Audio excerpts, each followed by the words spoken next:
Hello everyone welcome to learn with Yasmin. आजिर भिडिओत आमी आलोचना करिम क्लास 12 बायोलॉजीर चैप्टार 12 जैव प्रযুক্তিবিদ্যা আৰু ইয়াৰ प्रयोग। আজি আমি পঢ়িম আণবিক নিদান মলিকুলাৰ ডায়াগনচিছ। ইয়াৰ আগৰ ভিডিঅ'ত আমি জিন থেৰাপিৰ বিষয়ে পঢ়িছিলোঁ। জিন থেৰাপি কেনেকৈ দি পেলাই বিভিন্ন ধৰণৰ ৰোগৰ পৰা মানুহে হাত সাৰিব পাৰে।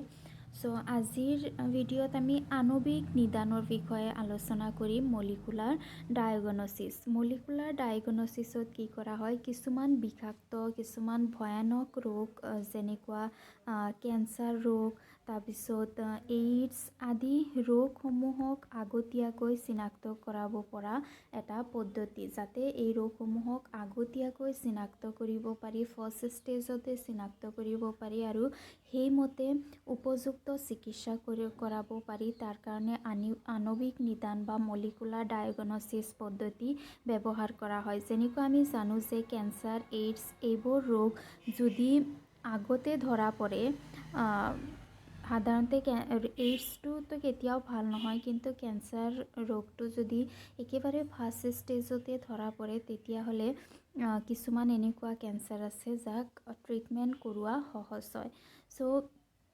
আগতীয়াকৈ ধৰা পেলোৱাৰ কাৰণে আণবিক নিদান ব্যৱহাৰ কৰা হয়। এটা অসুখৰ ফলপ্ৰসূ চিকিৎসাৰ বাবে আৰম্ভণিতে ৰোগৰ চিনাক্তকৰণ আৰু ৰোগৰ শৰীৰৰ ক্ৰিয়াত্মক বিষয়ৰ জ্ঞান অতি প্ৰয়োজনীয়। যেতিয়া মানুহ এজনৰ অসুখ হয়, ৰোগ হয়, তেতিয়া মানুহজনক ফলপ্ৰসূ চিকিৎসা তাৰমানে ইফেক্টিভ ট্ৰিটমেণ্ট দিয়াৰ কাৰণে মানুহজনৰ যিটো ৰোগ আছে ৰোগটো আগতীয়াকৈ ভালকৈ চিনাক্তকৰণ কৰাব লাগিব। তাৰপিছত শৰীৰৰ বিভিন্ন অংশত কেনেকুৱা ধৰণে কাম হৈ আছে সেইবোৰো জানিব লাগিব। যেনেকুৱা কিবা এটা অসুখ হ'লে আমাক যে বহুত টেষ্ট কৰাবলৈ দিয়ে, টেষ্টসমূহৰ দ্বাৰা এইটো গম পাবলৈ চেষ্টা কৰা হয় যে শৰীৰৰ বিভিন্ন অংশসমূহে কেনেকৈ কাম কৰি আছে, ক্ৰিয়াত্মক বিষয়সমূহ জানিবলৈ টেষ্টসমূহ কৰিবলৈ দিয়া হয়। সচৰাচৰ ব্যৱহাৰ কৰা নিদান, তেজ আৰু প্ৰস্ৰাৱ পৰীক্ষা আদি প্ৰক্ৰিয়াত আৰম্ভণিতে বেমাৰ ধৰা পেলোৱাটো সম্ভৱ নহয়। সাধাৰণতে যেতিয়া ৰোগৰ কিছুমান লক্ষণ দেখিবলৈ পোৱা যায়, তেতিয়া আমি যদি অলপ লক্ষণ দেখাৰ পিছত তেজ বা ইউৰিন টেষ্ট যদি কৰোৱা হয়, তেতিয়াহ'লে ৰোগটো ধৰা পোৱাৰ সম্ভাৱনা বহুত কম থাকে। আগতীয়াকৈ চিনাক্তকৰণ কৰাৰ বাবে ব্যৱহাৰ কৰা কেইটামান পদ্ধতি হ'ল polymerase chain reaction (PCR), enzyme linked immunosorbent assay, ELISA test. ৰোগসমূহক যাতে আমি আগতীয়াকৈ চিনাক্ত কৰিব পাৰোঁ আৰু ভালদৰে ট্ৰিটমেণ্ট কৰাব পাৰোঁ, তাৰ কাৰণে দুটা আণবিক নিদান পদ্ধতি আছে। এটা হৈছে PCR পলিমাৰেজ চেইন ৰিয়েকশ্যন আৰু এটা হৈছে এলিচা linked immunosorbent assay, ELISA test. এই টেষ্ট দুটাৰ বিষয়ে আমি এতিয়া জানিম। PCR পদ্ধতিটো প্ৰথমতে চাওঁ। PCR পদ্ধতিত কি হয়, যিটো ৰোগজনক পেথোজেন, বেক্টেৰিয়া, ভাইৰাছ আদিবিলাক সাধাৰণতে চিনাক্ত কৰা হয় যেতিয়া ৰোগীজনক বেমাৰৰ লক্ষণবিলাক দেখা দিয়ে।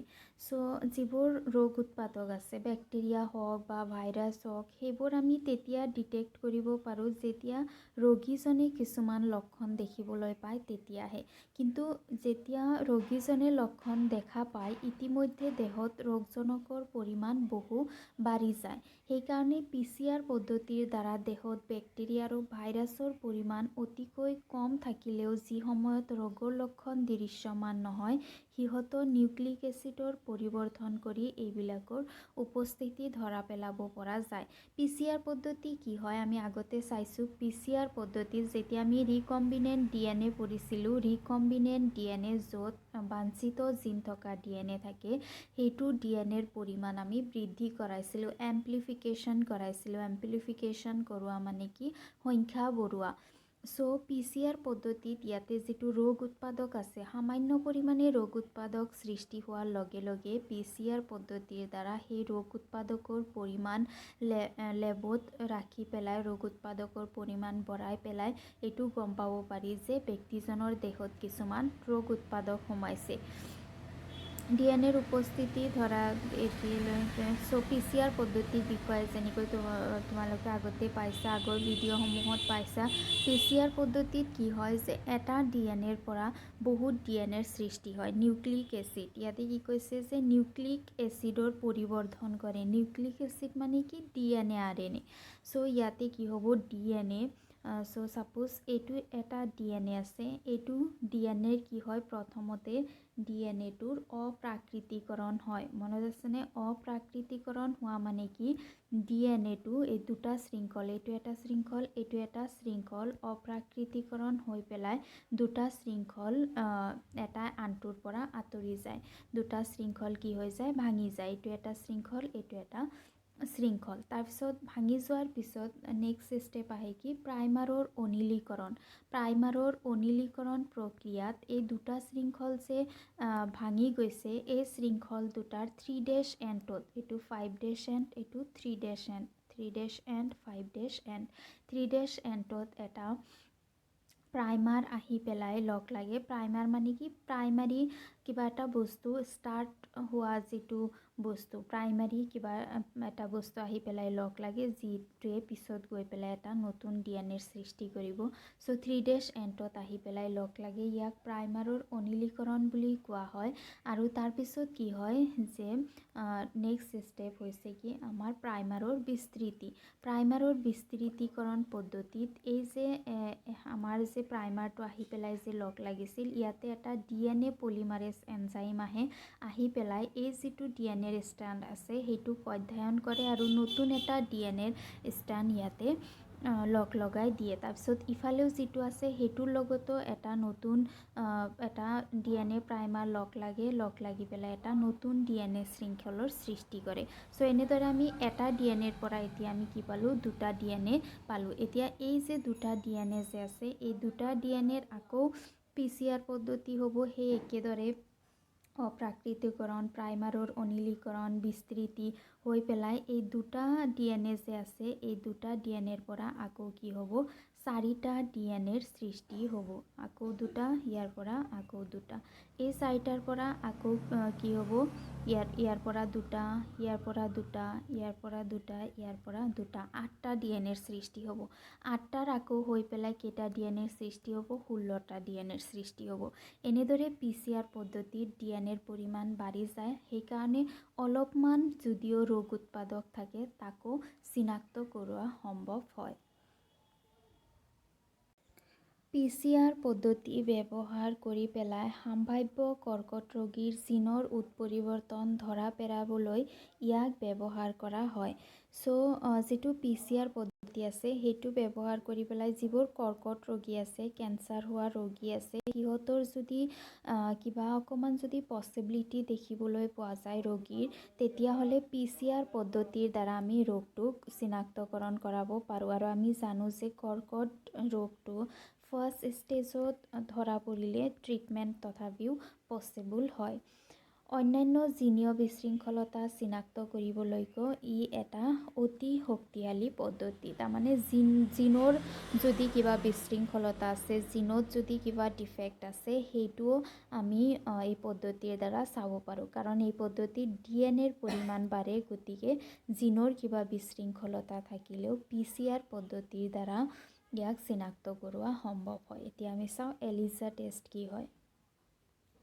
চ' এলিজা টেষ্ট যিটো আছে সেইটো HIV চিনাক্তকৰণৰ কাৰণে ব্যৱহাৰ কৰা হয়। HIV আৰ্লি ডিটেকশ্যনৰ কাৰণে, আগতীয়াকৈ চিনাক্তকৰণ কৰাৰ কাৰণে এইটো টেষ্ট ব্যৱহাৰ কৰা হয়। HIVৰ দ্বাৰা যিটো ৰোগ সৃষ্টি হয় সেইটো ৰোগক এইডছ বুলি কোৱা হয়, একুৱায়াৰ্ড ইমিউনো ডেফিচিয়েঞ্চি চিনড্ৰম। আৰু যিটো ভাইৰাছ আছে, ভাইৰাছটো হৈছে HIV human immunodeficiency virus. So' এই যিটো ৰোগ আছে, এইটো ৰোগ চিনাক্তকৰণ কৰাৰ কাৰণে এণ্টিজেন এণ্টিবডি তত্ত্বৰ ওপৰত ভিত্তি কৰি পেলাই এলিজা টেষ্ট কৰা হয়। এণ্টিজেন এণ্টিবডি তত্ত্বৰ ওপৰত ভিত্তি কৰি পেলাই এই ৰোগ কৰা হয়। এলিজা এণ্টিজেন এণ্টিবডি তত্ত্বৰ ওপৰত ভিত্তি কৰি কৰা হয়। এণ্টিজেন প্ৰতিজনক প্ৰটিন, গ্লাইক এচিড এইবোৰ হৈছে এণ্টিজেনৰ উপস্থিতিত নিৰূপণ কৰি ৰোগজনক সংক্ৰমণ ধৰা পেলাব পৰা যায় বা ৰোগজনকৰ বিৰুদ্ধে প্ৰতিৰক্ষী নিৰূপণ কৰিব পৰা যায়। এতিয়া আমি চাওঁ যে কেনেদৰে এলিজা টেষ্টটো হয়, এণ্টিজেন এণ্টিবডি তত্ত্বৰ দ্বাৰা কেনেকৈ এইটো টেষ্ট কৰোৱা হয়। চ' এই এণ্টিজেন আৰু এণ্টিবডি কি আগতে আলোচনা কৰা হৈছে। এণ্টিজেন মানে হৈছে এটা বাহিৰা বস্তু, এটা ফৰেন ছাবষ্টেঞ্চ যিয়ে শৰীৰত ৰোগ সৃষ্টি কৰিব পাৰে, তাক এণ্টিজেন বুলি কোৱা হয়। আৰু এণ্টিবডি মানে হৈছে যিয়ে এণ্টিজেনসমূহক ধ্বংস কৰে। চ' এলিজা টেষ্টত কি হয় যে যিবোৰ এণ্টিজেন আছে, এণ্টিজেনসমূহক এণ্টিবডিৰ ওচৰলৈ অনা হয়। HIV যিবোৰ এণ্টিজেন আছে, HIV যিবোৰ আছে এণ্টিজেন, সেই এণ্টিজেনসমূহক HIV প্ৰতিৰোধ কৰা যিবোৰ এণ্টিবডি আছে তাৰ ওচৰলৈ অনা হয়। যদি এই এণ্টিজেন আৰু এণ্টিবডি এটাই আনটোৰ সৈতে বান্ধ খায়, তাৰমানে ব্যক্তিজন HIV পজিটিভ হয়। প্ৰক্ৰিয়াটো এনেদৰে কৰা হয় যে এটা ছাৰ্ফেচ লোৱা হয়, ছাৰ্ফেচটোত যিজন আক্ৰান্ত ব্যক্তি আছে, আক্ৰান্ত ব্যক্তিৰ তেজৰ এটা চেম্পুল এটা ছাৰ্ফেচত লোৱা হয়।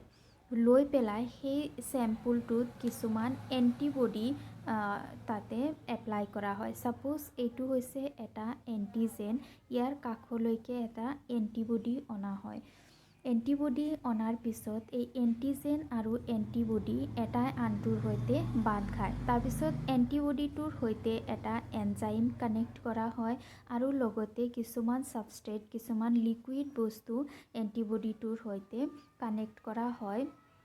আৰু যদি ব্যক্তিজন যদি HIV পজিটিভ হয়, ব্যক্তিজন যদি HIV পজিটিভ হয়, তেনেহ'লে এই যিটো ছাবষ্ট্ৰেট আছে, ছাবষ্ট্ৰেটটোৱে ৰং সলনি কৰে, কালাৰ চেঞ্জ কৰে আৰু যিয়ে ইণ্ডিকেট কৰে যে ব্যক্তিজন HIV পজিটিভ হয়। প্ৰথমতে যদি সেইটো এণ্টিজেনে এণ্টিবডিটোৰ সৈতে বান্ধ খাইছে, আমি জানো যে এণ্টিজেন এণ্টিবডিৰ সৈতে বান্ধ খায়, বান্ধ খোৱাৰ পিছত এণ্টিবডিয়ে এণ্টিজেনটোক ধ্বংস কৰে। চ' যদি এই নিৰ্দিষ্ট এণ্টিজেনটোৰ কাৰণে যদি এইটো এণ্টিবডি হয়, তেতিয়াহ'লে এইটোৰ সৈতে বান্ধ খাব আৰু লগতে আমি যিটো ছাবষ্ট্ৰেট ইউজ কৰিছোঁ তাৰো ৰং সলনি কৰিব। এইটোৱে বুজাব যে ব্যক্তিজনৰ HIV এণ্টিজেনৰ দ্বাৰা, HIV ভাইৰাছৰ দ্বাৰা ব্যক্তিজন আক্ৰান্ত হৈছে।